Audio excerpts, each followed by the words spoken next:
આજરોજ તારીખ 6 એપ્રિલ 2026ના રોજ કામરેજ પોલીસ દ્વારા ખાસ કરીને કામરેજ ચોકડી ઉપર કે જ્યાં ટ્રાવેલ્સના ડ્રાઈવરો ટ્રાવેલ્સને આડેધડ રીતે પાર્કિંગ કરી અને પેસેન્જર ભરતા હોય છે, વારંવાર તેઓને સૂચના આપવા છતાં તેઓ અહીંયા કામરેજ ચોકડી ખાતે આડેધડ અડધો રોડ દબાવીને પાર્કિંગ કરે છે। તે તમામ ટ્રાવેલ્સોવાળા ઉપર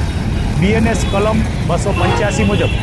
ગુનો દાખલ લગભગ 25 ગુના દાખલ કરેલ છે અને તે તમામ ટ્રાવેલ્સના ડ્રાઈવરોના જે લાયસન્સ છે એ લાયસન્સ રદ કરવાની પ્રોસિજર કરવાના છીએ।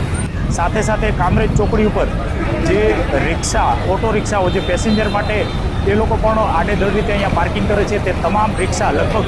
70 જેટલી રિક્ષાઓને ડિટેન કરેલ છે। તમામ રિક્ષા અને ટ્રાવેલ્સવાળાને અત્રેથી કામરેજ પોલીસ દ્વારા કડક સંદેશ આપવામાં આવે છે કે હવે પછીથી કામરેજ ચોકડી ઉપર મહેરબાની કરી અને રિક્ષા કે ટ્રાવેલ્સ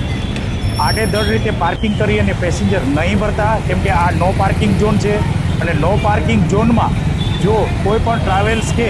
રિક્ષાને પાર્કિંગ કરવામાં આવશે અને પેસેન્જર ભરવામાં આવશે રોડ દબાવીને, તો એમના ઉપર સ્ટ્રિક્ટમાં સ્ટ્રિક્ટ કડકમાં કડક કાર્યવાહી કરવામાં આવશે। મારી તમામ રિક્ષા અને ટ્રાવેલ્સવાળાઓને સંદેશ છે કે કામરેજ ચોકડી ઉપર આડેધડ રીતે પોતાની રિક્ષા કે ટ્રાવેલ્સ પાર્કિંગ નહીં કરતા, નહીંતર કાયદેસર કાર્યવાહી કરીશું।